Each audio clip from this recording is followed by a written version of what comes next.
അസ്സലാമു ഇന്ന് ഞാൻ വന്നിട്ടുള്ളത് എല്ലാവരും പൊതുവേ ചെയ്യുന്ന വളരെ സിമ്പിളായിട്ടുള്ള ഒരു ഡിഷുമായിട്ടാണ്. ചിക്കൻ കേക്കാണ് ചെയ്യുന്നത്. ഇത് പൊതുവേ എല്ലാവരും ചെയ്യുന്നത് തന്നെയാണ്, പക്ഷെ ഞാൻ എൻ്റേതായ സ്റ്റൈലിൽ ചെയ്യുന്നത് നിങ്ങളൊന്ന് പരിചയപ്പെടുത്താൻ കൂടി വേണ്ടിയിട്ടാണ് ഇന്ന് ഞാൻ വന്നിട്ടുള്ളത്. അപ്പോൾ ഇത് ഞാൻ ചെയ്യുന്നത്, ആദ്യം ചിക്കന് കുറച്ച് ഉപ്പ്, മഞ്ഞൾപ്പൊടി, മുളക് പൊടി, ഇഞ്ചി വെളുത്തുള്ളി പേസ്റ്റ് ഇതെല്ലാം ചേർത്ത് കുറച്ച് സമയം ഒന്ന് മാരിനേറ്റ് ചെയ്ത് വെക്കുക. ഇനി ഒരു പാനോ പോട്ടോ ഏതെങ്കിലും ഒന്ന് എടുത്തിട്ട് അതിലേക്ക് കുറച്ച് വെളിച്ചെണ്ണ ഒഴിച്ച് ഈ ചിക്കനിട്ട് ഷാലോ ഫ്രൈ ചെയ്തെടുക്കാം.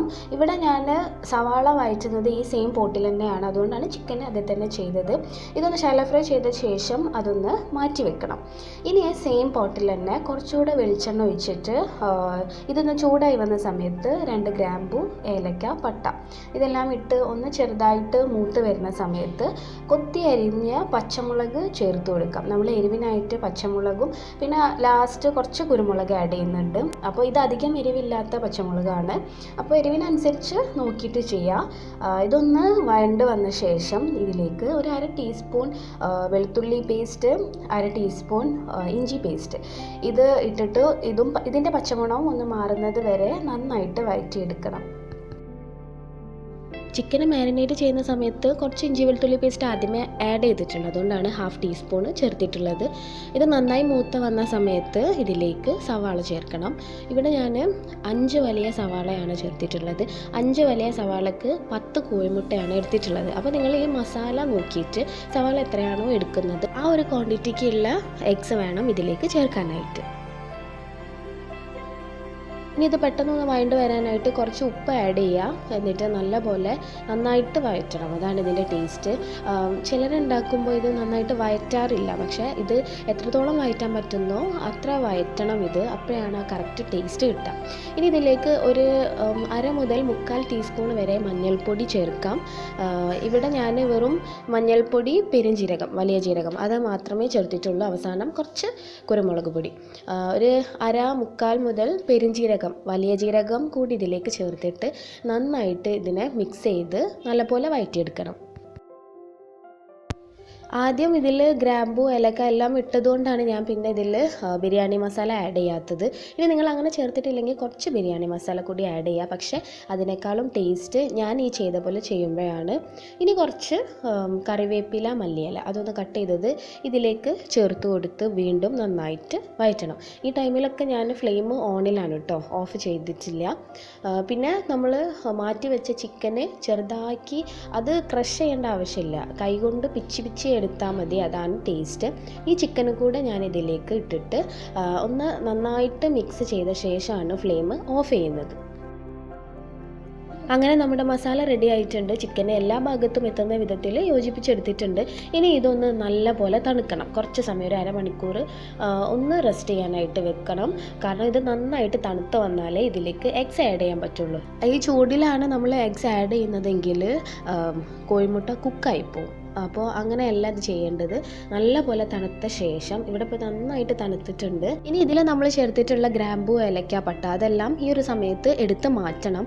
ശേഷം ഇതിലേക്ക് നമുക്ക് എത്ര കോഴിമുട്ട വേണോ അതിനനുസരിച്ച് ചേർക്കാം. ഇവിടെ 10 കോഴിമുട്ടയാണ് ചേർത്തിട്ടുള്ളത്. അപ്പോൾ നിങ്ങൾക്ക് എത്ര കോഴിമുട്ട വേണോ അതിനനുസരിച്ച് ചെയ്യാം. ആ ഫ്ലേവർ പോവാതെ വേണം ചേർക്കാനായിട്ട്, ഒരുപാട് കോഴിമുട്ട ചേർക്കരുത്. ഈ ഒരു ഞാൻ 5 വലിയ സവാളക്ക് 10 കോഴിമുട്ടയാണ് എടുത്തിട്ടുള്ളത്. അപ്പോൾ ആ ഒരു റേഷ്യോ നോക്കിയിട്ട് ചെയ്യണം. ഒരു 1/2 ടീസ്പൂൺ കുരുമുളക് പൊടി കൂടി ഇതിലേക്ക് ആഡ് ചെയ്യാണ്. എന്നിട്ട് ഈ ഒരു ടൈമിൽ ഉപ്പൊക്കെ നോക്കണം. ഉപ്പില്ലെങ്കിൽ കുറച്ചുകൂടെ ഉപ്പ് ആഡ് ചെയ്യാം. നമ്മുടെ ടേസ്റ്റിനനുസരിച്ചിട്ടുള്ള എല്ലാ കാര്യങ്ങളും ഉണ്ടോയെന്ന് നോക്കുക. വേണമെങ്കിൽ കുറച്ച് മല്ലിയില, കറിവേപ്പില ഇട്ട് കൊടുക്കാം. ഞാനത് ആ ടേസ്റ്റ് നോക്കി കുറച്ചുകൂടെ ഉപ്പ് ആഡ് ചെയ്തിട്ടുണ്ട്. ഇനി നമ്മൾ ചെയ്യേണ്ടത് ഒരു പോട്ട് എടുക്കണം. നമ്മൾ കേക്കൊക്കെ ചെയ്യുന്നില്ലേ, ആ ഒരു പോട്ട് എടുക്കാൻ. നോൺ സ്റ്റിക്കിൻ്റെ പോട്ടാണ് ഏറ്റവും നല്ലത്. അത് ചൂടായി വന്ന സമയത്ത് കുറച്ച് ഓയിൽ ഒന്ന് ഗ്രീസ് ചെയ്ത് കൊടുക്കണം. താഴെ തട്ട് വെച്ച് കൊടുക്കണം. നമ്മൾ നോർമലി കേക്ക് ചെയ്യാറില്ലേ ആ ഒരു പാറ്റേൺ തന്നെ. ഫ്ലെയിം കൂട്ടി വയ്ക്കാതെ വളരെ ലോ ഫ്ലെയിമിൽ തന്നെ വെക്കണം. എന്നിട്ട് കുറച്ച് സമയം എടുക്കും. കേക്കിൻ്റെ അത്ര സമയം എടുക്കില്ല, അത് പെട്ടെന്ന് തന്നെ ആവും. ഈ പോട്ടിൻ്റെ താഴെ തട്ട് വെച്ച് കൊടുക്കാനും ലോ ഫ്ലെയിമിൽ ഇടാനും മറക്കരുത്, അല്ലെങ്കിൽ പെട്ടെന്ന് തന്നെ ഇതിൻ്റെ താഴ്ഭാഗം കരിഞ്ഞു പോകാനുള്ള ചാൻസ് ഉണ്ട്. ഇപ്പോൾ ഇതാ എല്ലാ ഭാഗത്തും നല്ല ഷേപ്പിൽ ഞാൻ ഒഴിച്ച് കൊടുത്തിട്ടുണ്ട്. ഒന്ന് സ്പ്രെഡാക്കി കൊടുക്കുക. എന്നിട്ട് ഇത് കുറച്ച് സമയം, ഒരു 20 20 മിനിറ്റോളം മതി, വേഗം തന്നെ കുക്കായി കിട്ടും. എന്നിട്ട് ഇത് അടച്ച് വെച്ച് മുകളിൽ വെയിറ്റ് ഒന്നും വെക്കണ്ട, ഇത് പെട്ടെന്ന് തന്നെ ആവും, വെയിറ്റ് വെക്കേണ്ട കാര്യമൊന്നുമില്ല. ഇവിടെ ഇപ്പോൾ ഇതായിട്ടുണ്ട്, സൈഡിൽ ഇങ്ങനെ ഗോൾഡൻ ബ്രൗൺ വരുന്ന സമയത്ത് അത് കുക്കായി എന്നാണ് അർത്ഥം. മുകൾ ഭാഗത്തൊന്ന് തൊട്ട് നോക്കുക, അപ്പോൾ നല്ല സ്റ്റിഫായി വന്നിട്ടുണ്ടെങ്കിൽ അത് കുക്കായിട്ടുണ്ട്. അല്ലാന്നുണ്ടെങ്കിൽ നിങ്ങളൊരു ടൂത്ത് പിക്കോ പപ്പടം കുത്തിയോ വെച്ച് ഒന്ന് കുത്തി നോക്കുക, അപ്പോൾ അത് ക്ലീൻ ആയിട്ട് വന്നിട്ടുണ്ടെങ്കിൽ കുക്കായി എന്ന് തന്നെയാണ്. അതിൻ്റെ ഒന്നും ആവശ്യമില്ല, നമുക്ക് കണ്ടാൽ തന്നെ അറിയാൻ പറ്റും. ഇനി ഇതൊന്ന് ചൂട് ആറിയ ശേഷം, കുറച്ചൊന്ന് ചൂടാറിയ ശേഷം ഇതിനൊന്ന് മറിച്ചിട്ട് കൊടുക്കുക. എന്നിട്ട് അടപ്പ് കൊണ്ട് അടച്ച് വെക്കരുത്, കാരണം ഇതിലെ വാട്ടർ വേപ്പേഴ്സ് കേക്കിലേക്ക് ഇറങ്ങി കേക്ക് നനഞ്ഞു പോകും. അപ്പോൾ ഞാൻ ഈ ചെയ്ത പോലെ ചെറുതായിട്ട് ഒന്ന് അടച്ച് വെക്കണം. പിന്നെ ഫ്ലെയിം ഓൺ ചെയ്യരുത്, ഈ ഒരു ചൂടിൽ തന്നെ ആയി കിട്ടും. ഇതുപോലെ നല്ല ഈവൺ ആയിട്ട് ഒരു ഗോൾഡൻ ബ്രൗൺ ആയി കിട്ടും ആ ഒരു ചൂടിൽ തന്നെ വെച്ചാൽ. ഫ്ലെയിം ഓൺ ആക്കിയാൽ ഇത് കരിഞ്ഞു പോകാനുള്ള ചാൻസ് ഉണ്ട്. അപ്പോൾ നമ്മുടെ കേക്ക് റെഡി ആയിട്ടുണ്ട്, അതിന് ഞാൻ കട്ട് ചെയ്തെടുത്തിട്ടുണ്ട്. നല്ല പെർഫെക്റ്റ് ആയിട്ട് കിട്ടിയിട്ടുണ്ട്. അപ്പോൾ നിങ്ങൾ എന്തായാലും ഇത് ട്രൈ ചെയ്ത് നോക്കണം. ഞാൻ ഈ ചെയ്ത പോലെ ഒന്ന് ട്രൈ ചെയ്ത് നോക്കുക. നിങ്ങൾക്ക് ഇഷ്ടപ്പെട്ട ഏതെങ്കിലും ഒരു ഷേപ്പിൽ കട്ട് ചെയ്തെടുക്കുക. ഞാനിവിടെ ഒരു ഡയമണ്ട് ഷേപ്പിലാണ് കട്ട് ചെയ്തിട്ടുള്ളത്.